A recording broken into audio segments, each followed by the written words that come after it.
This is Canada. On paper, Canada seems very similar to America. They both feature a high rate of suburbanization, and they're both car-dominated societies. Both are developed and industrialized countries, and both have democratic institutions. But big differences begin to surface as we take a closer look. Canadian cities are, on average, much denser than their American counterparts, and over the decades, Canadian cities have sprawled a lot less as well. In terms of public transit systems, they differ even more. Almost all Canadian cities feature more extensive and more frequent transit services that cover more neighborhoods. A common feature of public transit networks in America is that they all serve to bring people to and from the city center. But you're out of luck if you want to travel from suburb to suburb. Here is the transit map of Toronto, and here are the transit maps for some American cities. This is part 2 of my investigation about why America has such poor public transit systems and whether it was really inevitable. In part 1, I mainly discussed the implications of the fact that America expanded on an abundance of unoccupied land during a time when transportation technology was becoming cheap. These conditions led to 3 things: streetcar facilitated suburbanization, an anti-urban attitude because of the extreme migrations of people within and across borders, and the increasing importance of roads as the market grows. If you haven't seen that video, I highly recommend watching that first. All these factors means that it was economically inevitable that America became more and more decentralized and it would rely more and more on roads. The downfall of public transit was likely inevitable.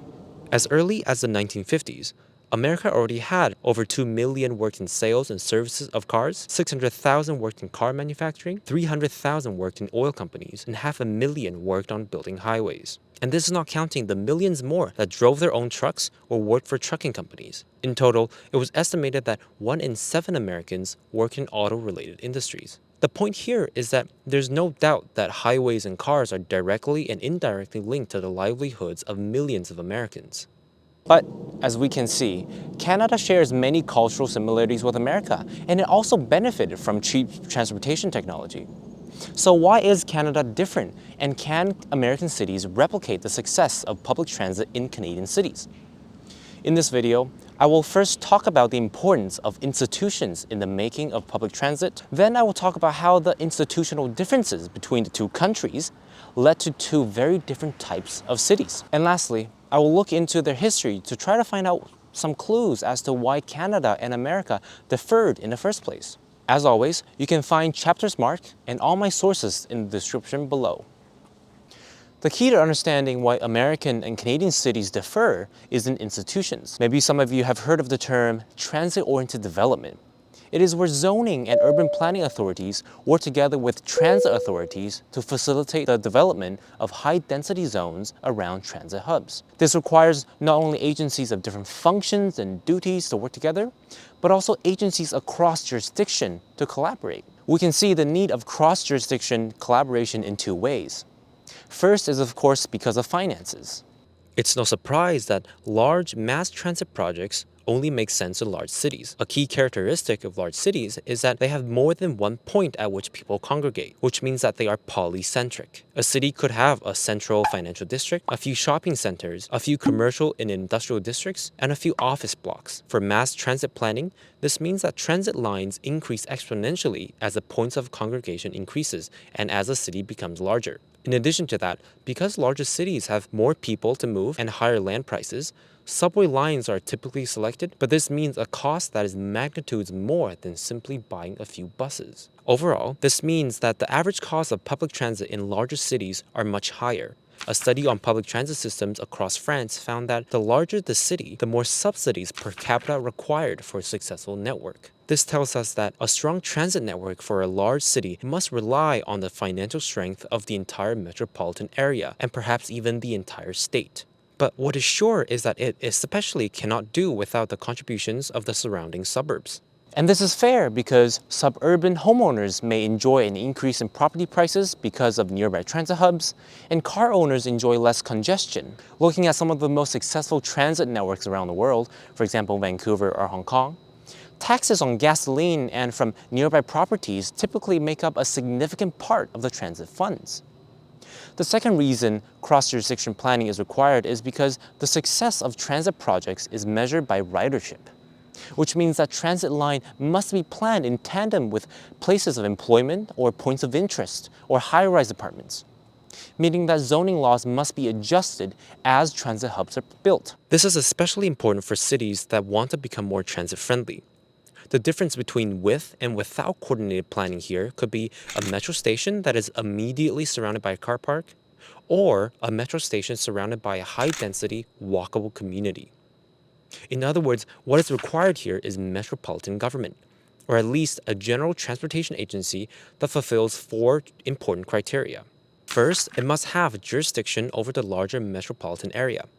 Second, it must have powers to change or at least influence zoning laws. Third, it should be responsible for both road building and public transit. Or at the very least, this agency should not have to compete with a road building agency that has its own agenda. And lastly, it must have its own independent source of funding. Having its own funding is especially important as the effectiveness of an agency can be compromised if it doesn't control its own finances. For example, while Toronto's public transit system is a lot better than what you'll typically find in America, its development falls behind Vancouver. Currently, Toronto has 3 lines of subway and 70 subway stations, which is only slightly more than Vancouver's 3 lines of subway and 53 stations. But while Vancouver serves a population of 2.6 million, Metro Toronto has almost 6 million.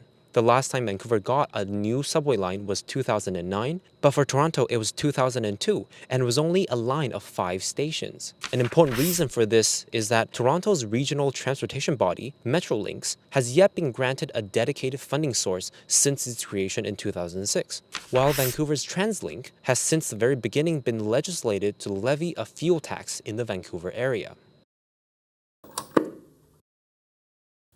It's essential that we continue to invest in our public transit. These cuts are so short-sighted, and we are calling on Congress to once again reverse them in the fiscal year 2018 budget. This fall, construction on Phase 1 of the LRT Green Line will begin in Calgary's Beltline and downtown. The reason that Canada has better transit systems than America is mostly because such trans-jurisdiction, trans-agency governance is more compatible with Canada's relatively more centralized government structure, while it is less compatible with America's relatively more fragmented and competitive government structure. More specifically, American and Canadian governments differ in 2 significant ways when it comes to regional metropolitan planning.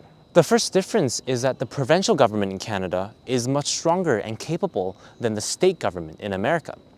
This is important because out of the 3 levels of government, the one that is most necessary and most interested in facilitating metropolitan government is the state and provincial governments. Local governments are simply not capable of initiating regional plannings by themselves, and federal governments are neither responsible nor interested in metropolitan planning. Well, what about the infamous Highway Act of 1956 that significantly changed American cities? Isn't that an example of federal government intervention in cities? I actually think that there's a bit of misunderstanding on that. Yes, the American federal government has consistently influenced city development through conditional grants of housing or transportation projects. But their explicit policy intention has always been on the national level.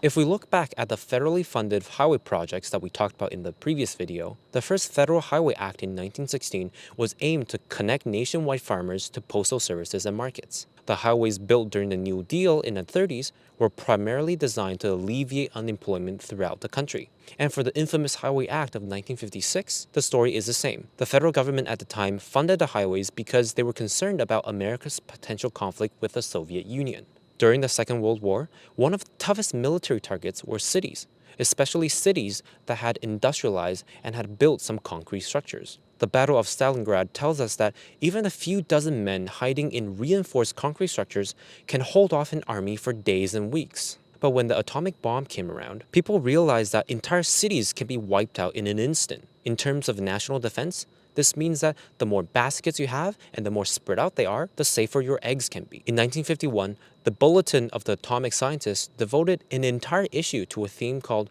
Defense Through Decentralization. Their argument was simple. To avoid national destruction in a nuclear attack, America should disperse existing large cities into smaller settlements. And when President Eisenhower signed off on the Highway Act of 1956, he argued that modern highways were needed for quick evacuation in case of an atomic attack on American cities.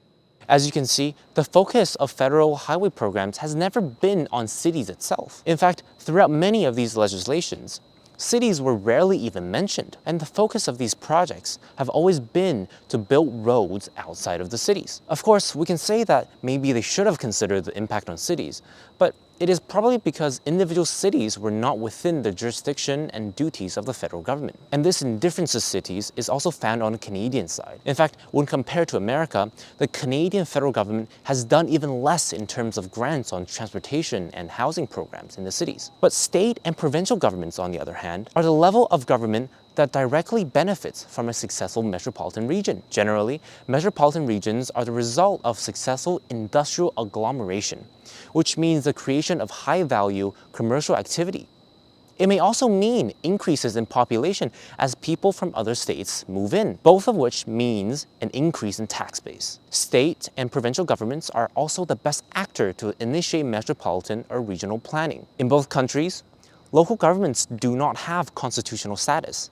And by definition, state and provincial governments are sovereign over local governments, and they are responsible for managing the scopes and duties of local governments. In Canada, the provincial government intervenes much more readily in municipal affairs, in part because there is no constitutional, statutory, or customary limits on their jurisdiction over local government.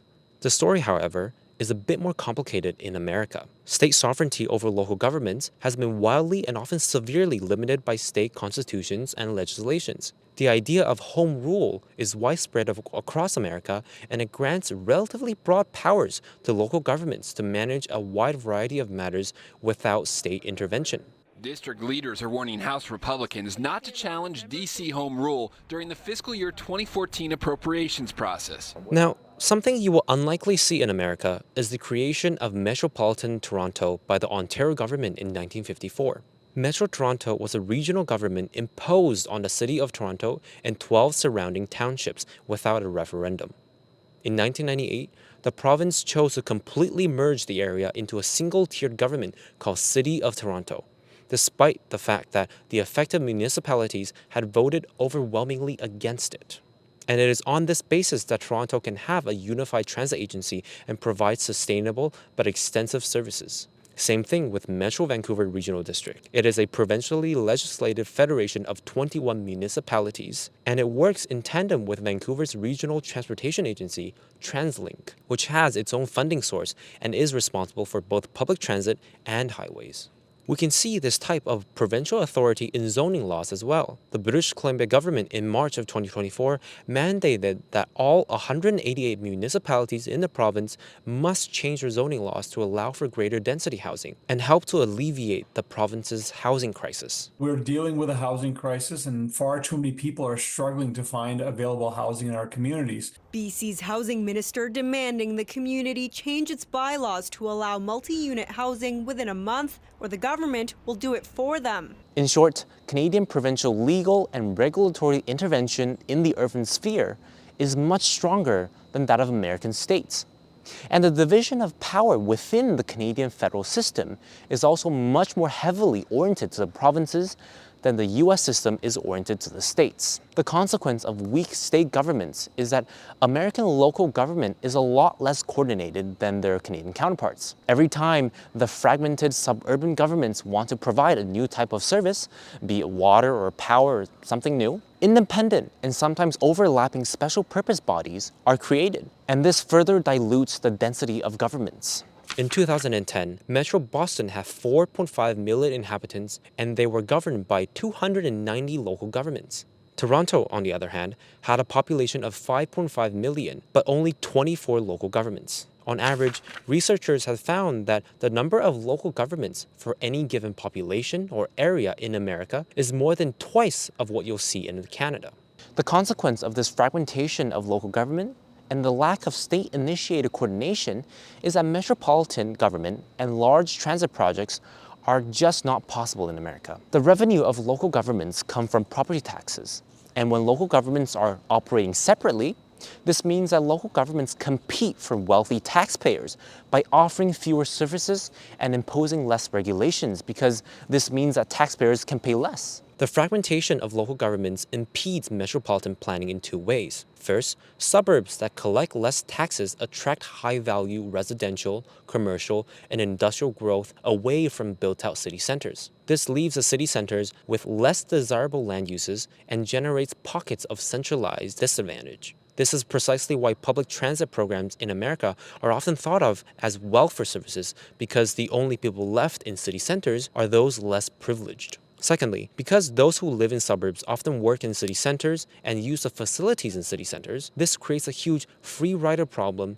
where city centers are basically subsidizing the suburbs. For example, historians found that as far back as 1937, more than 50% of tax money collected for schools in Atlanta suburbs came from Atlanta's taxpayers in the city. This was also true for highway maintenance, health costs, and police expenditures. America's cities have been subsidizing their suburbs for a very long time now. But what about cities like New York and San Francisco, which clearly has a metropolitan government and has been successful at planning regional transit systems? Remember in the last video we talked about America's land system being the freest in the world? Well, it's kind of the same thing here in the sense that the very few metropolitan governments that America has were the result of bottom-up voluntary coordination. And the reason that New York and San Francisco were successful is because they grew before the era of suburbanization and when American cities were still growing. In fact, studies have found that as soon as suburbanization took over and the middle class started moving out of city centers, consolidation of local governments practically stopped happening across America. Again, this goes back to the escape of the wealthy and the fact that the middle and upper class are crucial to the sustainability of metropolitan government. Historically, one of the biggest supporters of consolidating governments has been businessmen and merchants as they can benefit from a more tightly coordinated region. And if wealthy people remain in the city, they're more likely to advocate for better services as well. Comparing Canadian provinces and American states, the second notable difference is that Canada's Westminster system is more conducive to long-term programmatic planning than American states. More specifically, Canadian provincial governments feature a strong executive branch and a unicameral legislature, meaning that there's only one house in the legislature. This means that cohesive and disciplined majority governments face few checks on their ability to legislate. They can establish, dissolve, or restructure departments and agencies at their own discretion. Provincial governments are also able to centralize their planning within the executive office, whilst minimizing noise from outside parties. Historically, Canadians have always had high trust in their elites, so it has been easy for governments to carry out long-term projects. The separated power system in American states present almost the inverse condition as it is defined by its checks and balances. In other words, the key characteristic behind this system is the institutionalization of multiple veto points. For a bill to become a law in states, it must seek approval by various committees and by a majority in both legislative chambers, and then by the executive. In the separated power system, the executive and legislative branches are constitutionally independent and may in fact be dominated by different parties. This means that while Canadian provincial governments can engage in long-term programmatic planning, the nature of American state government means that policy making requires significant political bargaining between different interest groups. The result is that you will likely end up with particularistic policy-making styles, meaning that policy direction changes as political coalition changes. Everything I just talked about in this video can be summarized as this. Canada has strong provincial governments that can carry out metropolitan transit planning, while America does not. But why? We can probably find some clues in their history. When we look into the history of Canada and America, the first thing we'll notice is that Canada did not have a revolution. By the eve of the American Revolution, Canada was mostly settled by French Catholics. In 1774, 2 years before the Revolution, the British passed the Quebec Act, which aimed to address concerns that might push Canada to join the American Rebellion. Among many things, the act granted a vast territory, including much of the modern American Midwest, to Quebec. It removed the requirement for officials to swear allegiance to the Protestant faith and allowed the continued use of French laws in various areas. As a result, most Canadian power holders, at least officially, remained aligned with the British. But ironically, while the Quebec Act pacified what was Canada at the time, it infuriated the 13 English colonies who were already tired of British rule. This is where we see the origins of the ideas of individual freedom and small government that defines the American identity. But because Canada remained under British rule and things went rather smoothly, the initial idea of Canada inherited the conflict between America and Britain, in the sense that Canada was kind of created to push back against Americans. Some writers have pointed out that Canada identifies itself as simply as not America. In terms of government structure, Canada naturally aligns with the relatively more centralized British Westminster-style government. Not only so, the provincial governments in Canada were vested with a power to override local governments, partly because this allows the government to limit grassroots rebellions, such as the ones that led to the American Revolution. Remember in the last video, I mentioned that streetcar companies in America were free to buy up cheap land and build streetcar lines into empty land, but then profit from the increase in land prices? Well, that never really happened in Canadian cities, as the government has always had control over land rights. But beyond that, we can also find reasons why state governments are weak, but provincial governments are strong in the economic differences between the two countries.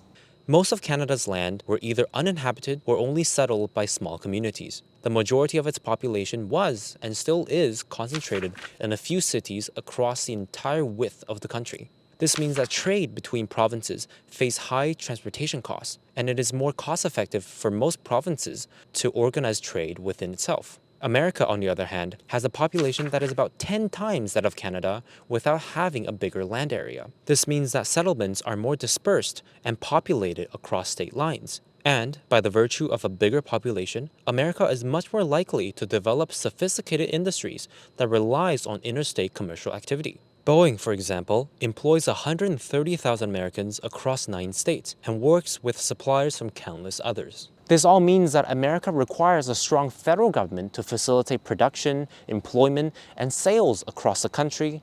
Meanwhile, the role of the state government can be relatively minimized. We can observe this in the fact that the American federal government has been more active in funding local transportation and housing projects than both the state government and the Canadian federal government. In recent years, how to improve public transit in America has become a popular topic. Many policy recommendations all point out the importance of regional or metropolitan governance as the basis of sustainable transit systems. For example, a report headed by the Transportation Research Board in 2004 highlighted the fact that most transit agencies across America have little resources devoted to land redevelopment and rezoning, which means that even if the transit agencies are granted unlimited funds, they still can't actually create a transit-oriented city. Again, transit authorities in Canadian cities don't generally have this issue. Apart from the economic and historical reasons discussed in my Part 1 video, the institutional limits of American governments are perhaps the greatest challenges facing transit projects in the future. Politically, people who live in suburbs and primarily use cars are less likely to support and may even oppose transit projects in the cities. There's nothing morally wrong here, it's just that they don't see themselves benefiting from more buses. But there's no doubt that the political and financial support of suburbanites are important. If we can't convince everyone to move back into the city, the only solution to this problem is a more centralized planning agency. But as unbalanced as American cities are, I don't want to think of it as an inherently bad thing. Yes, Canadian governments are better at planning long term, but the process of planning is also a lot less transparent than their American counterparts. Provincial level policy planning has been successful also partly because Canadians have historically demonstrated high trust in the elites and government officials. So there's a necessary compromise here. And there's no doubt that the domination of cars and highways emerged out of a free market competition than some ill-willed planning from the very beginning. In hindsight, it might not have been the most correct thing to do, but building highways and cars during the time satisfied the interests of the majority of Americans for decades. I don't know if you noticed, but most of the discussion on public transit is pretty recent. And it is most likely because there's a documented trend of millennials moving back into city centers, and they've become less willing to drive. And people are only willing to advocate for mass transit systems only if cities remain desirable to live in. Rather worryingly, however, the high costs in cities are already driving millennials away. Regardless, What is a more accurate conclusion about the history of public transit and road building projects in American cities is that it once served the interests of most people during a particular time, but it doesn't anymore. Thanks for watching. I hope to see you again soon.